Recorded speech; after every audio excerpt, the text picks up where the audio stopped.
lot of people kind of celebrate their vegan, how do you pronounce it? Veganiversary? I don't know. Something like that. I don't know what you'd call it. Yeah, but yeah, that's that date. Yeah.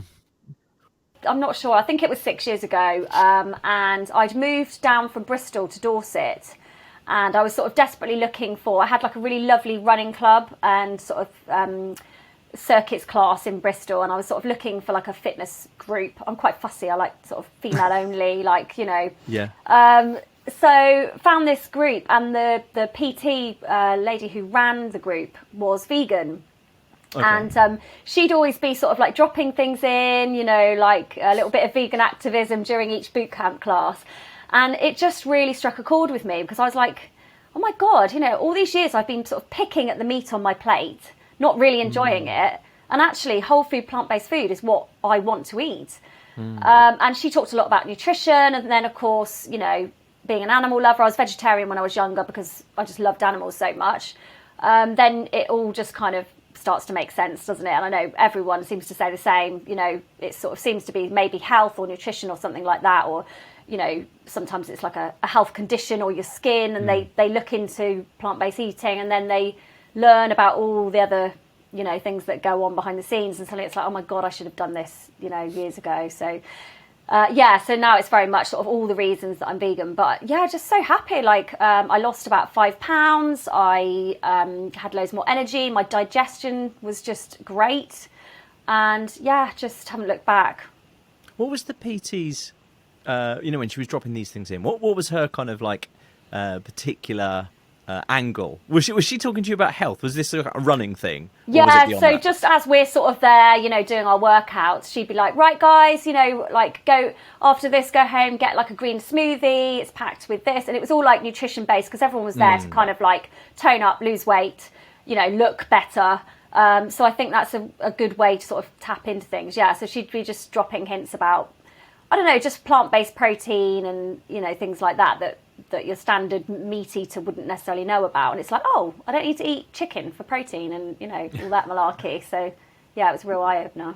You mentioned you weren't particularly enjoying meat. Was that kind of the deal breaker for you then, when she started to talk about, well, actually you can get all of those things without it?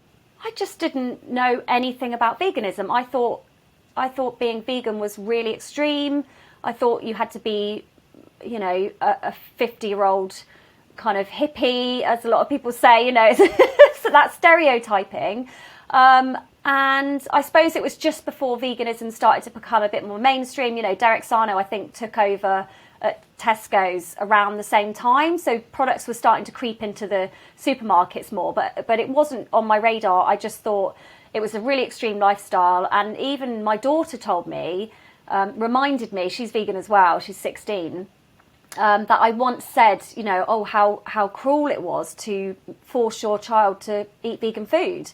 And I can't believe I was that person, you know, like not only so judgmental, but also thinking that was a cruel thing to do, giving them all this healthy plant-based food rather than, you know, cancer-causing meat. It's just, yeah, crazy how much my views have changed. So it's really interesting that's kind of, that moment in particular, you know, your daughter mentioning that particular kind of viewpoint that you had at that point. Has that informed the way that you talk to others about veganism now? Yeah, definitely. I think at first I was so excited about this new discovery. I was like, I've got to tell everyone, you know, you've got to tell your mum, because you don't want her to die of, you know, of breast cancer or this or that because she's eating, you know, animal products. And I was really a bit too overexcited. And I think it was a bit much, because it was literally overnight, and my family and friends were kind of like, whoa, you know, what is going on? And they, you know, when you're told something and it's sort of forced down your throat, as it were, I think people just react badly.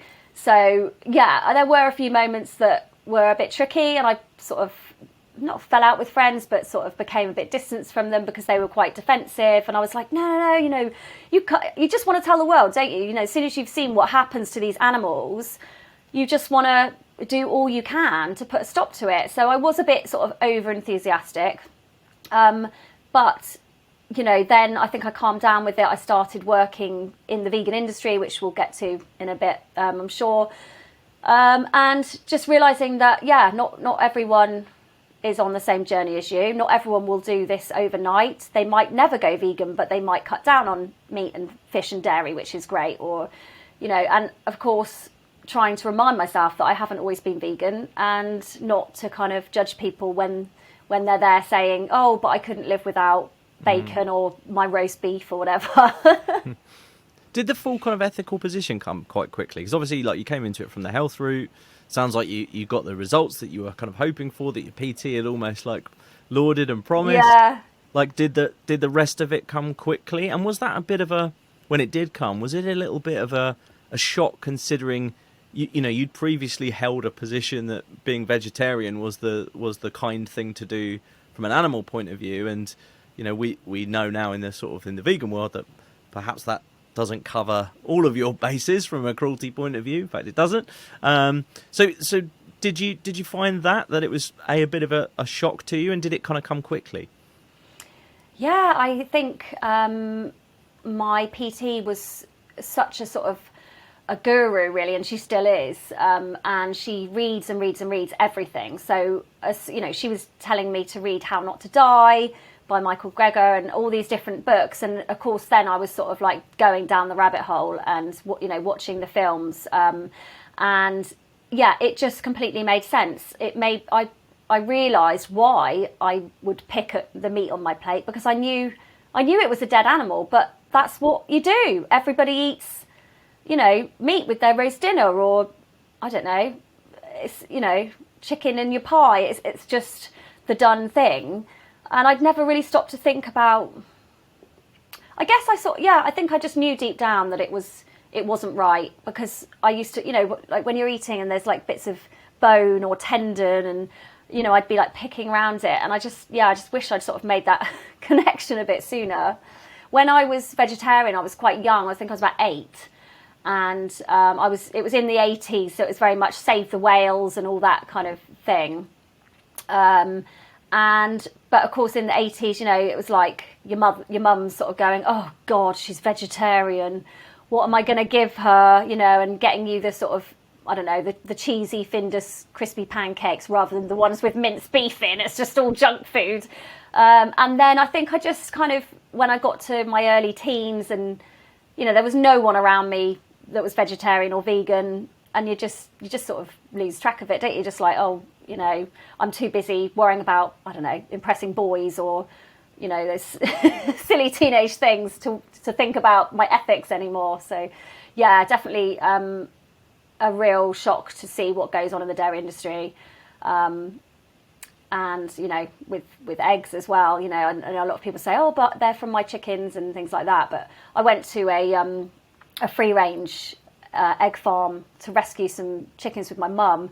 And, it's not free range. They're not running around in a barn. There's thousands of them in a shed in the dark. And they were in such a poor state. And we got them just before they went to slaughter for, I think, £1.50 per chicken, which is what the slaughterhouse pays. And these are still laying, these are young birds. But because they're not laying enough to make it commercially viable, then, they're sent off to be killed. So, yeah. Yeah. Well, how long was it before you started to think about a career that aligned with your kind of values? Like, was that something that came to you, or did you seek it out? Tell us the journey there. I guess I'm someone who doesn't do things by halves, and once I'm like, driven to do something, that is it. I'm like, that's what I'm going to do. So I was a freelance writer at the time, and I was working in like for wedding magazines and home magazines, which was very nice. It was all pretty, flowers and dresses, but it didn't get me fired up. And I kind of, didn't realise how I felt. It was like, oh yeah, I've got it's a nice job and I'm writing about nice things. But then suddenly having this whole new, way of living and this passion that, I don't think has gone away at all in 6 years. And if anything, it's got, sort of more, I don't know, what's the word, more important to me. So I contacted No, actually, I was contacted by a publishing company, which I work for now, and they wanted me to do a royal wedding special, sort of editing it. I think it was Harry and Meghan's wedding. And so I was working on that, and then I saw on the publisher's email signature, it said, you know, vegan food and living and Simply Vegan. And I was like, oh my God. I mean, you know, how weird is that? She contacted me out of the blue. So I was like, oh, I don't suppose I could, you know, write for you. So she gave me a few features, and then I was like madly contacting every magazine under the sun, you know, like newspapers. This is my calling. I need to write about veganism. And then the position came up as editor of Simply Vegan magazine, which is now closed, sadly, due to, you know, COVID wiped out a lot of magazine titles, unfortunately. But so I took over as editor, and it was just, my absolute dream job. I was just, in my element.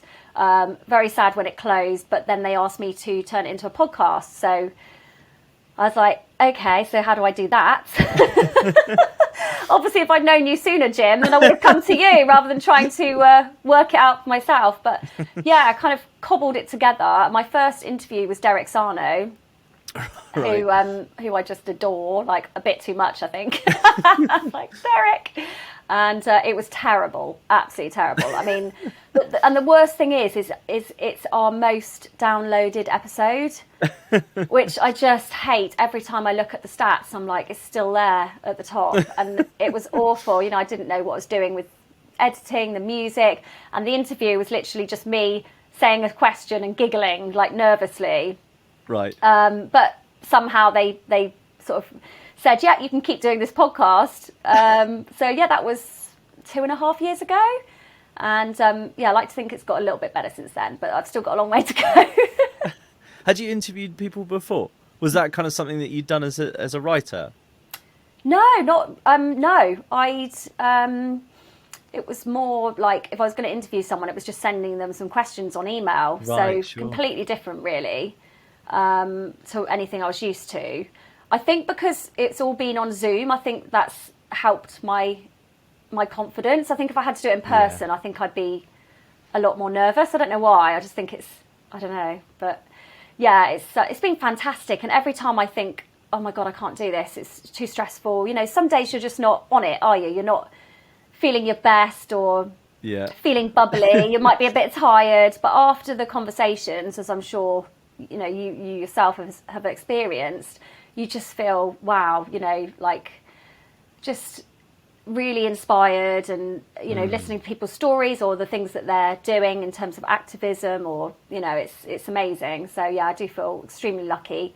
And then I was offered the position as editor of Vegan Food and Living magazine. So, very lucky. Amazing. And looking back, now how does it feel writing about something that you're deeply aligned to? Like, could you ever go back to the wedding magazines and so on? Or do you think that's out of the question now? You've tasted like writing in alignment. Never, ever. I could never go back to that. I feel like this was my, you know, I know it sounds a bit sort of dramatic, but I do feel like this is my calling. It just feels right to me on every level. Yeah. I'd love to quiz you a little bit on being an editor of a publication like Vegan Food and Living, because I think it's an awesome publication. I've been lucky enough to be in the Vegan Business Tribe section at the back, which was awesome. Bought a few copies, even my mum's got one. Oh, so.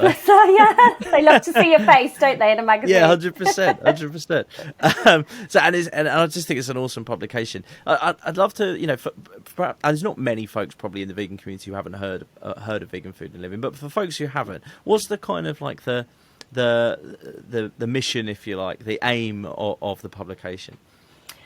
Well, we are now, I don't know whether you want to look at it as a good thing or a bad thing, but we're now the UK's only vegan magazine. So, we've lost a lot over the last few years. Things have sort of been tough on the newsstand because, you know, the young people don't buy magazines, do they? So, but we're very much about all aspects of veganism.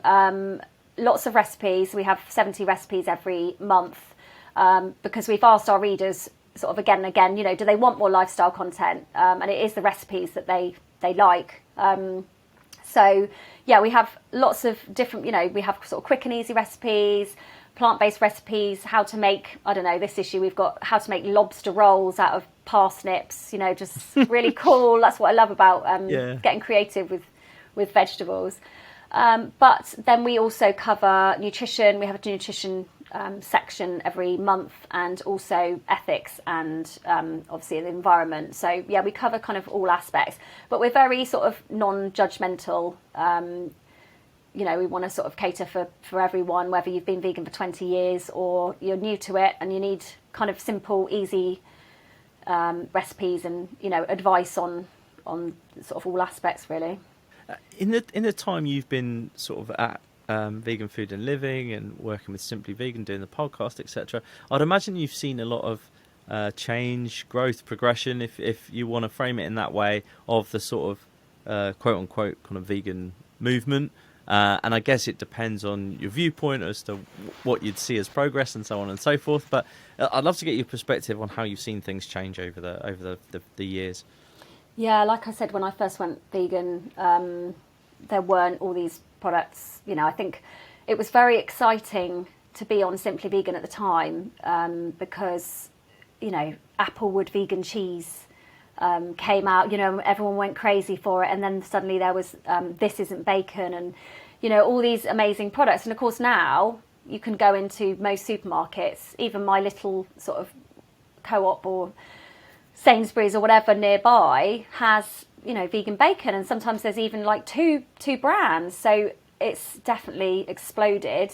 Like I said about Derek Sarney, I think we can thank him for a lot of that, because he really pushed the boundaries with Tesco, and everyone else had to step up to the mark, because all the vegans and the sort of people that wanted to cut down on meat are heading to Tesco. So, and obviously we've seen, there's Plant Kitchen at Marks and Spencer's now, which is a massive range. There's, which is the Aldi one? Plant, I don't know. Can't remember, Plant Menu, is it? Is it? I think so. I'm not sure. I'll go with you on that. Yeah. But there's so many vegan ranges. I mean, I think it's definitely a good thing. I know some people take the viewpoint that, now we're ditching animal products and now we're eating all these processed vegan products, but they're so much better for the environment, they're better for the animals, and actually if you eat them in moderation, then it's better for your health. So it's a win-win for me. And it's great to be able to have these convenience products, because at the end of the day, who is walking around as 100% whole food, plant-based, vegan, polishing their halo with nothing else to do but check all the labels and, or cook from scratch every night. Yeah. We've got jobs, we've got kids, we've got social lives, and sometimes you just need to chuck a pizza in the oven. So it's great that we've got that. Well, I'd love to say that I was in the completely 100% whole food plant-based, but I'm sadly not. But I do wrestle with that sometimes, and I ask a lot of people on this show, and it sort of ends up coming into conversation, particularly when I speak with kind of healthcare professionals and so on. And I'm intrigued as to whether you see any potential watch out for us, if not like a big concern, just in the sort of and I'm particularly thinking about folks who. Again, if we're thinking about people who are new to veganism, people transitioning in, and I've had this conversation a lot with family actually, where I'll go over for dinner and they've sort of very proudly found and it's awesome. I love the fact that they can find these things and stuff, and they'll show me XYZ new thing that's come out, and it's awesome. And there's always there's somewhere in the conversation they'll say, oh, it's healthier, and I'll think, well, healthier by what degree and compared to what? Like, I think there's always a kind of a bit of a caveat in my mind as to like, if the word vegan is just purely synonymous with health, then is that a bit of a watch out for us? Because my fear, and I'm perhaps like, this is a pessimistic viewpoint but is that folks come into it, they think I'm going to be super healthy, they replace all of what they were eating, which may have actually been a bit more 80-20, with more processed and more convenience food, and they end up being unhealthy, and therefore they don't stick with it, because they say, well, actually this hasn't helped me. Maybe a couple of my metrics have gone up or down if they're into those kind of things, but but ultimately I haven't lost the weight I thought I was going to lose, or my PT told me I was going to, whatever it is. So do you have any reticence around that, or do you think it's we've got the options and we should just be thankful for them? Stop complaining. And I should stop complaining about it. No, I think a lot of people in the vegan movement feel that it's gone a little bit too far now, and there are so many highly processed or products that are very high in fat and salt and other things. I think it's a tricky one, because some people don't go vegan for health at all. They go vegan for the animals, and they literally couldn't care less. Yep.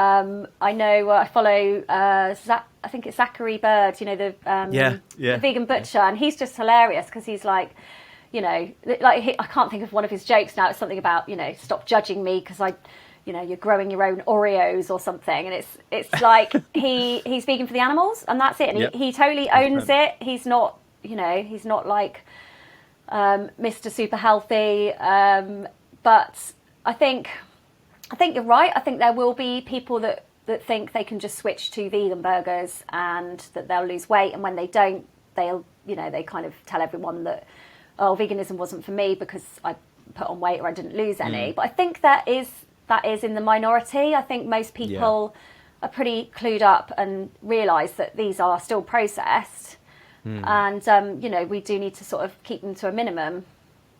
Yeah. I think you're probably right. It's probably just in my most pessimistic times, and especially when, like I say, when I'm talking to non-vegan family members, and they'll say, "This is really nice. Oh, it's really expensive though," and then I kind of have these alarm bells of like, "Well, it's expensive, and there's a lot of unhealthy ingredients in this. So if this is what they think veganism is, then and I'm purely talking dietary veganism before anybody." I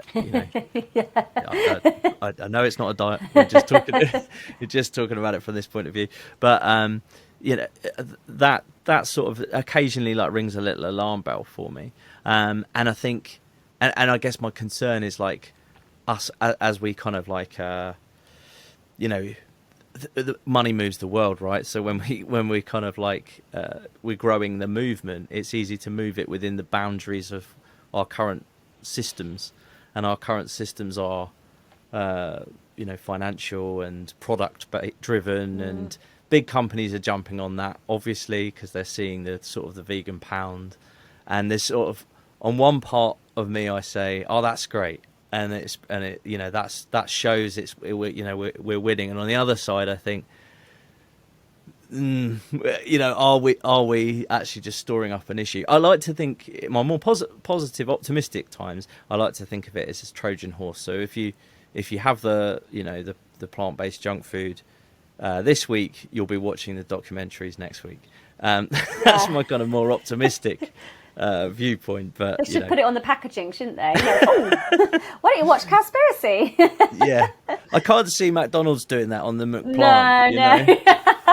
No, definitely not. Check out our other products in Cowspiracy. Or What the Health, is that the one where he eats? Yeah, exactly. Now with type 1 carcinogen. I think there is that argument as well, isn't there, that sort of relates to what you were just saying about should we buy Richmond sausages? This huge meat producers, huge meat producing company, and we're there funding them, and the same with McDonald's or anything like that. But then there's the argument that if you're buying all the vegan options from that company, that they'll then invest more in the plant-based side of things, and hopefully stop killing so many animals. Who knows? Maybe that isn't the case at all. I think it's a personal sort of individual thing, and you just need to navigate it with what works for you. I know for me, with children and one vegan child, one non-vegan child. Sadly, he's 11, so I didn't get in there soon enough. I know you've got you've been vegan the whole time you've had your son. The whole time he's been around, yeah. So we're lucky. Yeah. So I messed up there because obviously started off feeding him. I've got a video of him sort of eating ham, and I just look at it now and I'm like, oh, Holly, why? Yeah. But I didn't know. So it's a bit of a tricky one, trying to cook different meals and things. And I don't cook meat or buy meat anymore. So Sometimes, my husband might get a bit of chicken for my son. It is hard because you're like, I don't want this in the house. Actually, yeah, you've got my brain buzzing on something there, because a friend of mine, actually, who's going to come on the show to talk about this particular subject, has got 2 children, one vegan since birth, and the other a little bit older and gone through school. Went vegan when the family kind of turned vegan, so just before his little sister was around, but is now having a bit of a rebellion, and has decided that he doesn't want to be vegan. And so obviously, like, at home he's vegan, but at school he's eating all sorts, and at parties and things like that. And that one, I'd sort of wonder, like, because we're at the age where we're really lucky with our our little one. He's 4, so at the moment, like, he knows nothing else.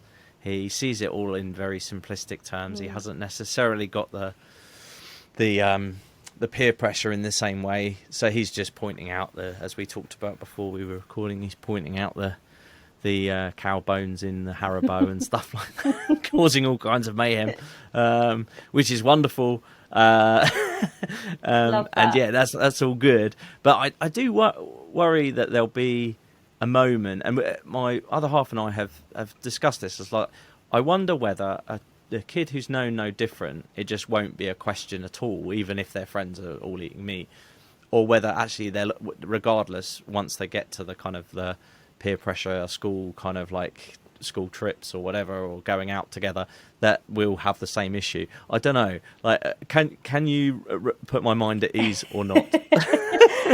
I think it kind of depends on the child. My friend has 2 daughters, and one is very, very strict vegan, would never ever eat meat, and the other one sort of will eat a chicken sandwich if she's out with her friends. I think it depends. Like things like confidence, and if you're sort of trying to fit in, at school, perhaps you're, I don't know, being left out of a group and everyone thinks you're a bit of a weird vegan or whatever. And, I think, but then other children have such strong morals, and especially when, it's been instilled in them since birth. I don't think I'm pretty, like, 100% sure my daughter would never ever eat, if she went off to uni or anything, because she's just so against it. And she's even had days recently where she's been feeling quite tired, and and she said, I just keep craving burgers, not meat, but just burgers. And I said, okay, well, let's look at this, and she would never ever, if I said to her, you have to eat a meat burger, which obviously I wouldn't, she wouldn't do it. And I think she was scared to go to the doctors in case they said, well, you have to eat meat, because obviously that's a whole other subject of the NHS and nutrition. But I said, let's just look at this. And, it's probably that you're just lacking a bit of protein. You're still growing. So let's, look at how we can get more protein into your diet. But yeah, I think you'll be okay. I think boys tend to be a bit more, I think girls have a harder time, in my experience, at school. Girls are a lot more complicated. So they tend to have more issues with friends and, friendship groups and things like that. Whereas boys, like, just kind of goes over their head a little bit more. Maybe that's sexist, I don't know, but that's my experience. A lot of things go over my head. I don't know. I don't know if I'm a good barometer, though, to be fair. But yeah, I mean, I hope so. In my more optimistic times, I think, as you can see, this is like I'm constantly in a state of turmoil and paradox. It's going to be okay, Jim. It's going to be all right. I use these podcasts for, like, a cheap form of therapy. Yeah, it's counselling.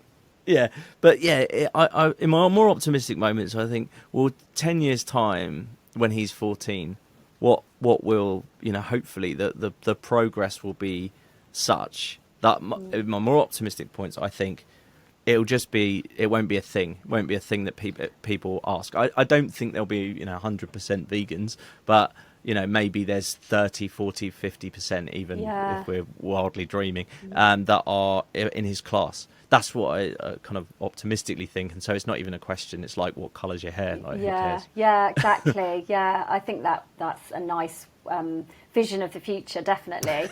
And it's, just look at, like we've been talking about over the last 5-6 years, it's definitely changed massively. And I think it will continue to, especially with the, the climate crisis. I mean, it does. When my son was at, he's now 11, so he was at primary school, and it was such a lovely school, and they do like, you know, the school fairs and things, and they'd be frying up all these burgers and sausages, and you're thinking, like, you're feeding the children something that's classed as like in the same category as smoking in terms of being a carcinogen. Like, I just kind of want to run up to them and just go, crazy, don't feed this to our children. And I think, you know, they've got like the Pro-Veg School Plates campaign, and I think Viva do one. And I think it's something that definitely as parents we should be getting involved with more. I know for me, it's always like a time thing. You're like, oh my God, I need to speak to the school about doing more plant-based options. But I think, you know, if we can get in early and educate our children, then of course it's just going to spiral, isn't it? But if they're not told about it till they're older, then it's sometimes more of a tricky transition. We have had that actually in you know, the school conversation, and that's I guess I don't know if it surprised me, because I'd spoken to enough people. I've spoken to like Laura Chepner on the show, you know, a couple of times and stuff, you know, from Vegan Society's education officer and stuff, from Primary of Education and all that kind of stuff. So I was kind of anticipating, you know, that schools wouldn't be particularly vegan, but I was surprised it went way beyond diet. So like that, you know, we had to have a back and forth about that, and originally they said, well, we can't do a vegan menu because, you know, we're a small school. That was their response at one point. It was like, well, no, that's not a thing that's going to happen. Like, because the company that they use to do their catering, we'd seen provided vegan menus to other schools, so we were like, well, that can't be a thing. And eventually they caved on that. But I've just been surprised at how the entire education, like from every book he reads to topics where they talk about farming, and everything is sort of almost geared towards like, this is the system and this is how you should think. And so I don't think I was quite, as a sort of vegan parent, quite as prepared for the to be fighting on those grounds. I thought I'd just be fighting on the kind of like peer pressure and his menu. Yeah, you know? I know. My sister has a 1-year-old, and my other sister bought the little girl a farm book. And my sister said, oh, look at this, Holly, you know, like the other sisters bought this for her. And I was like, oh my God, I need to get a vegan one. And it was like, you know, this is what cows are here for. We, you know, we milk the cows. And there was a picture of a sheep being sheared. And it said, does it hurt them, you know, mummy? Oh, no. And it's like, well, you know, it might not if it's just this lovely little farm with a few sheep and there's a, you know, nice farmer looking after them. But actually, that's not the reality, is it? I had Rebecca Capelli, who's, if you heard of her, she's producer of Slay, which is on Watershed, and it's all about the fashion industry, about wool, and that was a massive eye-opener for me. I was just, I don't wear wool or anything, but you do kind of think, is it that bad? It was like, oh God, yes. I haven't seen that film yet, and I've been desperate to see it. It made me cry. Have you seen it? Yeah, it made me cry. I had to watch it before I interviewed her, and I not that I didn't want to watch it, but I am a bit of a wimp. I do get very affected by watching sort of some of the vegan films, and I just can't always get to the end because I'm like, I'm going to be awake all night. You're not a wimp. You're just empathetic. We'll go with that. You're just human. That's That's how you should. That's how we should be. Yes, you shouldn't be. True. Yeah. It's true, but like you say, it's all geared up. And again, another guest. I don't know if you've spoken to Melanie Joy, Dr. Melanie Joy. No, I haven't. But you know, carnism, this whole concept that we're just the whole of society is geared up to make us think in this certain way, that animals are there for us to use. And you know, we need to eat them to be strong, and all these other kind of falsities, as it were. And I guess when you think about it, it's like, you know, in a world of finite resources, a resource that can reproduce itself, like if you're thinking purely capitalistically, if that's a word, that's probably not a word. We'll go with that. But if you're thinking in that regard, then that's why that system exists like that. Because it's like, well, why would we not use this amazing finite resource, this infinite resource that we've got? Yeah. Like,